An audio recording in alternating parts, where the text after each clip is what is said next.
28번째 실습입니다. 퓨어 컴포넌트를 이용하는 겁니다. 퓨어 컴포넌트. 퓨어 컴포넌트를 이제 많이 사용하게 될 겁니다.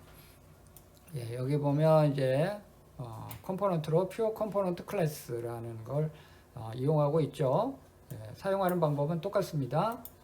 자, 저 컴포넌트가 정의된 파일로 가보도록 하겠습니다. 퓨어 컴포넌트 클래스 컨스트럭터 있고요. 여기 보면 스테이트에 스테이트 스트링 리액트 스테이트 어레이 오브제 앞에랑 똑같죠. 그 다음에 버튼이 클릭됐을 때 타입이 스트링이면 setState 하면서 이걸로 똑같은 걸로 바꾸고 있어요. 양쪽 다 앞에랑 실습 27번째 거랑 똑같아요. 그 다음에 렌더 똑같습니다. 여기 하는 것도 똑같죠. 딱 달라진 거는 뭐냐면 여기 extend 다음에 컴포넌트, 퓨어 컴포넌트 요것만 달라졌어요. 앞에 거랑 앞에서는 extend를 컴포넌트로부터 extend를 했다면 이렇게 하면은 클래스 컴포넌트라고 해요. 여기 extend를 컴포넌트라는 객체로부터 extend를 하면 이거는 클래스형 컴포넌트라고 얘기를 하고요.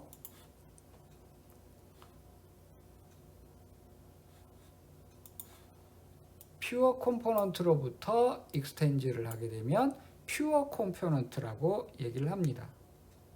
자, 이렇게 했을 때 뭐가 달라지느냐? 이렇게 하면 우리가 버튼을 클릭해도 버튼을 클릭하면 setState를 통해서 스테이트에 있는 변수의 내용을 바꾸려고 할 거예요. 근데 바뀌었어요. 근데 바뀌었는데 그 전 내용과 지금 현재 바뀐 내용이 같아요, 달라요? 같죠. 같으면 렌더링을 다시 하지 않습니다. 이거 왜 이러냐면 우리가 웹페이지가 있으면 웹페이지에 있는 내용이 별로 바뀌지도 않았어요. 어떤 내용 업데이트를 통해서 별로가 아니라 바뀐 게 하나도 없어. 근데 리렌더링을 한다고 매번? 그러면은 오버헤드가 엄청나죠. 그런 거를 막기 위해서 이 퓨어 컴포넌트가 있는 겁니다. 아무것도 바뀐 게 없으면 리렌더링 하지 마라, 그 뜻입니다. 그래서 21번째에 있는 렌더 실행이 안 돌 거예요. 근데 여기서 이제 여러분들이 주의해야 될 것, 14번째 줄과 같이 그냥 이와 같이 어떤 값을 오버라이트 이렇게 하는 걸 때는 내용이 바뀌지 않으면 렌더가 호출이 안 돼요. 근데 이와 같이 객체가 바뀔 때는 똑같은 내용임에도 불구하고 내용이 바뀌었다고 해서 리렌더링을 합니다. 그러니까 여기서 문자열 변경을 클릭하면 렌더 실행이 안 나오지만 객체 배열 변경을 클릭하면 렌더 실행이 나와요. 그러니까 객체일 경우에는 리렌더링을 한다, 이렇게 생각을 하시면 됩니다.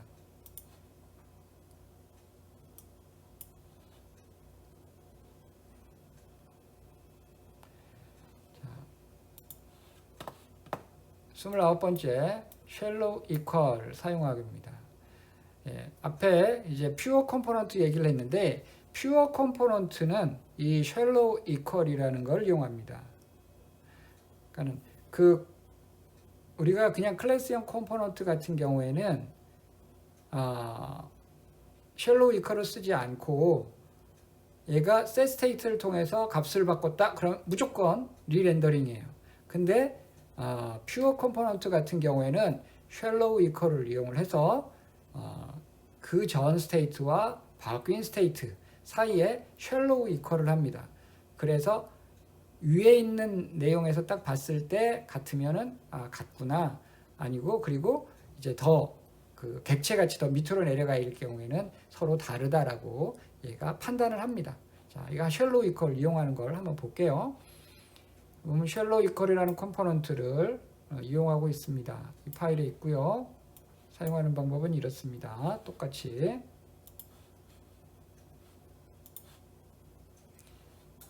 쉘로 이퀄 컴포넌트입니다. 자, 여기에 쉘로 이퀄 함수를 이용하고 있는데 어디서 사용하고 있느냐면 should component update 함수에서 이용하고 있고, 그 다음에 여기 component did mount에서도 쉘로 이퀄 arrays를 함수를 계속 이용하고 있죠. 이 함수는 어디에 있냐면 쉘로 이퀄 라이브러리에 있습니다. 그래서 여기에서부터 쉘로 이퀄 arrays라는 함수를 임포트를 해야 됩니다. 이렇게 해야 사용 가능해요. 자, 여기 컨스트럭터에서 스테이트 만드는데 스테이트 스트링 하나만 만들었죠. 리액트라고 초기값을 넣어줬습니다. 컨스트럭터가 돌고 그 다음에 렌더가 돌죠. 렌더에서 콘솔 로그 렌더 실행 이렇게 나왔어요.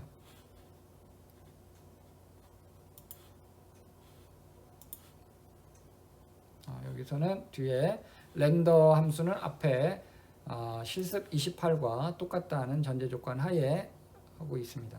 렌더를 하고 나면 컴포넌트 디드 마운트가 돌겠죠. 자, 컴포넌트 디드 마운트에서 하고 있는 걸 볼게요. 오브젝트라는 변수에 리액트의 200 객체의 변수로 정의가 돼서 값 넣어줬죠.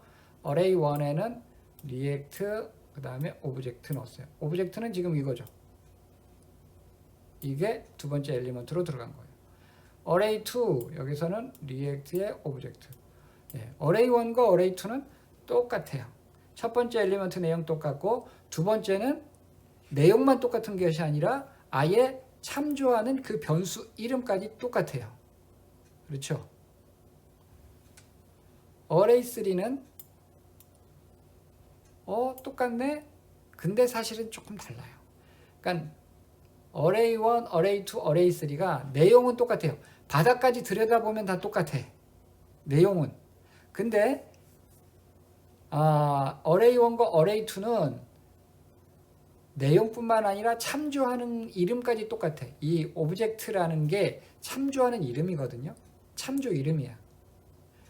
요 객체에 대한 지금 여기 교수님이 표시하고 있는 요 동그라미 표시하고 있는 요 객체에 대한 참조 이름이 오브젝트예요. 이 참조 이름까지 똑같아. 근데 지금 여기서는 어레이 3 같은 경우에는 참조 이름 오브젝트를 이용하지 않았죠. 그럼 여러분들이 보기에는 여기는 리액트 이거랑 똑같은 거 아닌가요? 예. 근데 이 자바스크립트에서는 이게 변수에다가 어떤 내용을 변수가 어떤 공간이고 거기다 어떤 내용을 넣는다라는 입장이 아니라 이런 값이 있는데 이 값에 대해서 이제부터 참조하는 이름이 오브젝트다라는 뜻이에요. 근데 얘에 대한 참조 이름은 없죠. 얘에 대한 참조 이름은 없잖아요. 얘에 대한 참조 이름은 오브젝트인데 얘에 대한 참조 이름은 없죠. 그래서 사실은 얘랑은 우리가 눈으로 보기엔 똑같은데 사실은 달라요. 저장되어 있는 위치가 달라요. 그러면 어레이 2와 어레이 3는 다르다라고 얘기를 합니다. 언제? 쉘로우 이퀄이 비교할 때 다르다라고 얘기를 해요. 그래서 여기 보면 밑에서 콘솔 로그로 찍고 있죠. 쉘로우 이퀄 어레이즈 어레이 1과 어레이 2 하고 나서 쉘로우 이퀄 어레이즈 해서 어레이 1, 어레이 2 했어요. 어레이 1과 어레이 2를 쉘로우 이퀄 어레이즈로 비교하고 있어요. 같으면 true, 다르면 false. 자, 그러면 여기 21번째 여기에서 출력하는 거는 true일까요? false일까요? 21번째는 누구 비교한다고? array 1과 array 2를 shallow equal arrays로 비교하고 있어요. 같으면 true, 다르면 false. 예, 이때는 true입니다. 내용도 같고 참조하는 이름도 다 똑같아요. 자, 그 다음에 21번, 23번, 22, 23번째 줄에서는 shallow equal arrays에서 array 2, array 3. 이번에는 얘랑 얘를 비교하고 있죠. 얘랑 얘를 비교하고 있어요. shallow equal arrays, array 2랑 array 3. 우리가 눈으로 볼 때 내용 똑같아요. 근데 참조하는 이름, 여기서는 오브젝트라고 참조하는 이름이 있죠. 여기는 참조하는 이름이 없죠. 그러면 shallow equal은 다르다고 해요. 그래서 23, 24번째 줄에서 출력하는 결과는 false입니다. 그래서 여기 component did mount에서는 지금 shallow equal arrays가 비교를 어떻게 해서 참거짓을 알려주는지를 보여주고 있는 거예요. 자, 여기 should component update 요 생명주기 함수는 언제 구동이 되느냐면 우리가 set state를 통해서 state 내용을 바꾼다 그랬죠. 그렇죠? 그러면 그 전 state와 현재 바뀐 state 사이에 두 값을 비교해서 다르면 true를 리턴해줘요. should component update가 true를 리턴해주면 렌더를 다시 호출해요. 근데 만약 should component update가 false를 리턴하잖아요. 그러면 렌더를 호출하지 않습니다. 그러니까 이걸 should component update 말 그대로 컴포넌트를 업데이트를 해야 하니? 라고 물어보는 거라고 보시면 돼요. true 그러면 해, false 하면 하지 마 라는 뜻이 되는 거죠. 그래서 여기에 넘어오는 파라미터가 next props, next state입니다. 그러니까 그 다음 프로퍼티 또는 그 다음 state예요. 그러니까 지금 여기 props도 나오죠. 이 props도 뭐냐면 상위 컴포넌트가 하위 컴포넌트한테 프로퍼티 전달해 준다 그랬죠. 그러면 상위 컴포넌트가 제공하는 프로퍼티 값이 바뀔 수가 있죠.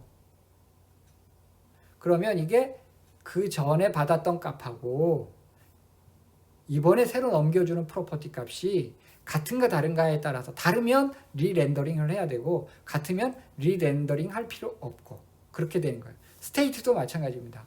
근데 여기서는 프로퍼티는 신경 쓰고 있지 않고 그냥 스테이트만 보고 있으니까 next state와 현재 스테이트, this.state state는 지금 현재 스테이트예요. 아직 바뀌진 않았어요. set state를 통해서 아직 바뀌진 않았어. 그러니까 set state를 통해서 이제 바꿀 건데 next state, 바뀌는 새로운 스테이트와 this state 사이에 비교를 하는 거예요. 어디서? should component update에서. 그래서 현재 스테이트와 그 다음 스테이트 사이를 shallow equal arrays로 비교를 합니다. 비교해서 같으면 true가 나오죠. 앞에 not이 있잖아요. 그럼 false가 돼버리죠. 같으면 false를 리턴한다는 얘기예요. 현재 상태와 그 다음 상태가 같으면 false를 리턴한다고. 그러면 렌더링을 호출 안 해요. 근데 만약 두 개 다르다.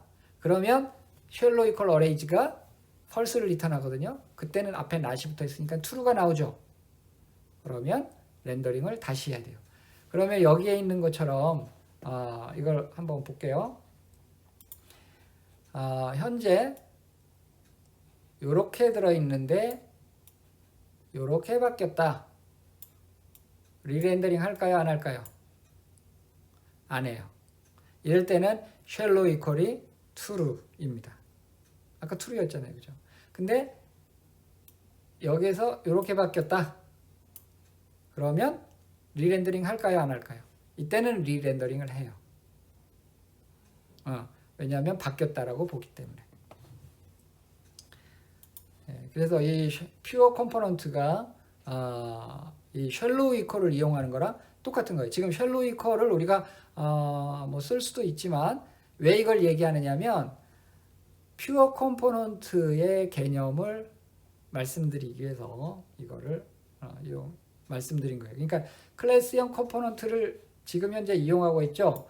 클래스형 컴포넌트를 이용하고 있는데 여기에 퓨어 컴포넌트랑 똑같은 효과를 낼 때는 이와 같이 shallow equal arrays를 사용하시면 됩니다. 자, 30번째 함수형 컴포넌트입니다. 이게 클래스형 컴포넌트 배웠고요. 그 다음에 퓨어 컴포넌트 배웠습니다. 이제 함수형 컴포넌트 이렇게 하고 나면 리액트 컴포넌트 세 가지 종류를 다 배우게 되는 겁니다. 컴포넌트 이름 펑션 컴포넌트를 이용하고 있습니다. 펑션 컴포넌트 이용하면서 프로퍼티로 컴포넌츠라는 프로퍼티 네임의 문자열을 제공해 주고 있습니다. 그러면 펑션 컴포넌트 정의되어 있는 부분으로 가보겠습니다. 자, 펑션 컴포넌트 정의되어 있는데 앞에 클래스라는 이름이 없어졌죠. 펑션이라는 이름이 생겼죠. 그리고 괄호 안에 props를 써주고 있죠. 이게 펑션 컴포넌트를 정의하는 방법입니다. 펑션, 함수 정의하는 거랑 똑같은 방법이에요. 대신에 그 함수 이름이 컴포넌트로 사용이 되는 거예요. 괄호 안에는 프로퍼티가 넘어옵니다. 괄호 안에 프로퍼티. 앞에 그 상위 컴포넌트에서 프로퍼티 값 제공해줬죠. 그게 이 props로 넘어와요. 그러면 거기 프로퍼티 각각을 접근할 때는 어떻게 해야 되느냐? props 점 하고 그 프로퍼티 네임을 써주는 거예요. 아까 앞에서 프로퍼티 네임이 컨텐츠였죠. 여기 보면 프로퍼티 네임이 컨텐츠였죠. 그러면 펑션 컴포넌트에서 저 프로퍼티를 접근하는 방법은 props 해서 이거를 이와 같이 컨텐츠라는 변수로 받아도 되고 props.component 이렇게 써도 됩니다. 자, 이거를 여기다가 h2 태그로 묶어서 출력을 해주고 있죠. 그래서 넘겨받은 거를 h2로 그대로 출력을 하고 있습니다. 31번째 실습 후크 사용하기에 대해서 알아보도록 하겠습니다. 이제 클래스형 컴포넌트랑 퓨어 컴포넌트 같은 경우에는 이제 생명주기 함수를 만들어 넣을 수가 있는데 함수형 컴포넌트 같은 경우에는 생명주기 함수를 만들 수가 없습니다. 함수 자체가 컴포넌트이기 때문에 그렇습니다. 근데 이제 우리가 생명주기 함수가 필요할 때가 있거든요. 그러니까 어떤 특정한 시점에 어떤 일을 하게끔 하고 싶을 때가 있는데 그때 주로 사용하는 것이 이 후크라는 것입니다. 자, 이 실습을 통해서 어떤 건지 한번 알아보도록 하겠습니다. 여기서 이제 리액트 후크라는 컴포넌트를 이용하고 있습니다. 리액트 후크는 R31 리액트 후크 파일에 들어 있습니다. 사용하는 방법은 종전이랑 똑같이 사용하고 있고요. 자, 그러면 리액트 후크 컴포넌트를 보겠습니다. 일단 여기 이제 리액트 후크 컴포넌트를 정의를 하고 있는데 함수형 컴포넌트로 정의를 하고 있죠. 자, 여기 이제 후크를 사용하기 위해서 리액트뿐만 아니라 use state, use effect라는 함수를 임포트를 하고 있습니다. use state랑 use effect가 이제 이 함수형 컴포넌트에 사용할 수 있는 것입니다. 자, 이렇게 하고 나서 우리가 use state를 통해서 괄호 안에 어떤 값, 이 값은 이제 뭐 초기값이에요. 어떤 초기값인데 이 초기값, 이게 꼭 문자열이 아니어도 됩니다. 숫자라도 되고 다른 자료형도 가능합니다. 그래서 어떤 초기값을 주고 그 다음에 여기에 이제 use state가 리턴해주는 함수는 함수가 아니라 그 값은 두 가지인데 하나는 변수고 하나는 함수입니다. 변수는 이 state, 그러니까 우리가 이제 클래스형 컴포넌트랑 퓨어 컴포넌트에서 state라는 게 있었죠. 이 state에 해당이 된다고 보시면 되고요. 그 다음에 뒤에 따라 나오는 이 함수는 이 state에 있는 값을 이게 state 변수예요. 그러니까 컨텐츠가 state 변수고 이 state 컨텐츠라는 변수를 수정하기 위해서 사용하는 함수가 뒤에 따라 나옵니다. 그래서 여기 그 프로그램에서 보게 되면 여기 렌더링하는 여기 리턴이 이제 부분이 렌더링하는 거죠. 그래서 여기서 div 태그로 출력해 주는데 h2 태그로 컨텐츠. 이게 이제 컨텐츠에 있는 걸 출력하는 거예요. 이게 스테이트 변수에 있는 거죠. 초기 값이 뭐예요? this is react죠. react죠. 그래서 이거를 출력해 주고 그 다음에 뒤에 연달아서 버튼이 따라 나오고 있습니다. 버튼인데 이 버튼의 캡션은 그냥 버튼인데 클릭했을 때 어떤 일이 일어나면 set content this is hook. 이 set content가 스테이트 변수, 컨텐츠라는 스테이트 변수의 내용을 수정해주는 함수예요. 그러니까 이게 앞에 그 클래스형 컴포넌트나 퓨어 컴포넌트 set state랑 같은 기능을 한다고 생각을 하시면 돼요. set content에서 그 값을 this is hook으로 바꿔주고 있죠. 그러면 이 프로그램을 실행했을 때 처음에는 this is react라는 이 문자열이 여기에 출력을 하고 있다가 버튼을 클릭을 하면 this is hook으로 바뀌게 될 겁니다. 이런 식으로 해서 우리가 스테이트 변수 그리고 스테이트 변수를 수정하는 거를 함수형 컴포넌트에서도 할 수 있습니다. 뭐 프로퍼티야 똑같이 여기 함수형 컴포넌트에도 넘어오니까 뭐 문제는 없겠죠. 자, 그 다음에 이제 유즈 이펙트라는 게 있습니다. 유즈 이펙트는 이 괄호 안에 이렇게 함수를 써줄 수가 있어요. 그러면 이 유즈 이펙트는 생명주기 함수 컴포넌트 did mount와 같이 리턴되는 HTML 코드들이 화면에 그려진 이후에 그러니까 렌더링이 다 되고 화면상에 딱 나타나고 나면 그 다음에 호출이 됩니다. 최초 페이지가 로딩될 때 한 번 실행되고요. 그 다음에 set content 함수로 스테이트 값이 변경될 때마다 계속해서 이 use 이펙트가 구동이 됩니다. 그러니까 이게 여러분들이 생각하기에 컴포넌트 did mount 역할을 use 이펙트가 한다 이렇게 생각을 하시면 돼요. 자, use 이펙트에 여기서는 이제 나와 있지 않지만 이 뒤에다가 이제 이 스테이트 변수 이름을 써줄 수가 있거든요. 그러면서 그 스테이트 변수가 수정될 때만 use 이펙트가 여기 있는 함수가 구동이 되게끔 그런 식으로도 use 이펙트를 활용할 수가 있습니다. 일단 여기서는 아무것도 써주지 않았기 때문에 렌더링이 될 때, 그러니까 상태 변수가 바뀌거나 이제 그러면 무조건 use 이펙트가 호출이 됩니다.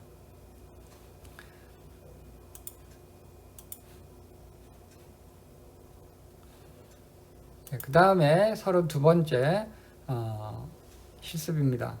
프래그먼츠를 사용하는 것입니다. 여기 프래그먼츠라고 컴포넌트를 임포트를 하고 있죠. R32 프래그먼츠 파일에서 갖고 오고 있습니다. 사용하는 방법은 종전하고 똑같고요. 프래그먼츠 컴포넌트를 보겠습니다.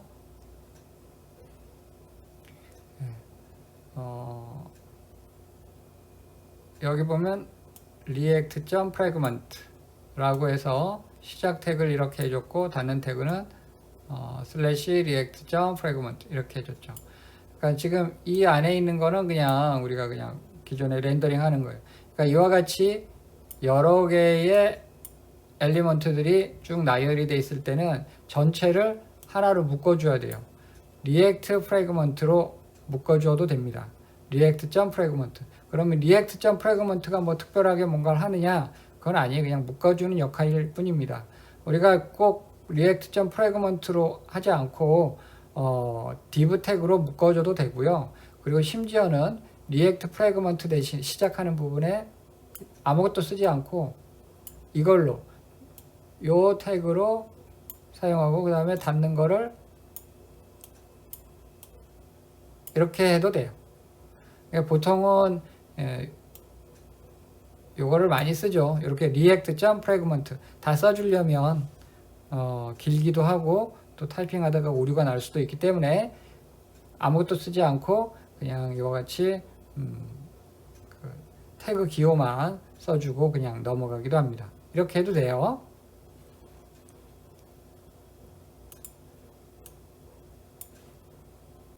그 다음에 33번째 실습입니다. map 함수를 이용을 해서 엘리먼트를 반환하는 방법입니다. 이 맵 함수는 리액트에서 되게 많이 사용합니다. 왜냐하면 이제 반복적으로 뭔가를 처리를 해야 되는 일들이 많기 때문에 그럴 때는 대부분 많이 맵을 사용한다고 생각하시면 돼요. 자, return map이라는 컴포넌트 활용하고 있습니다. 그러면 이제 return map 컴포넌트 있는 부분으로 가보겠습니다.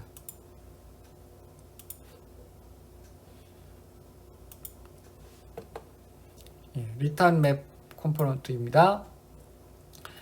자, 여기 이제 배열 어레이가 있네요. 엘리먼트 어레이 해서 각각이 이제 노드네요. 노드 이와 같이 li 태그로 돼 있어 react 200 어레이 맵 이런 식으로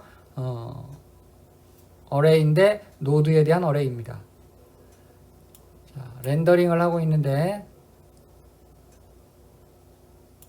UL로 엘리먼트 어레이, 엘리먼트 어레이는 요 어레이죠. 그럼 맵 함수를 적용하면 여기에 있는 엘리먼트 하나하나를 갖고 오겠죠. 처음에는 요 노드를 갖고 오겠죠.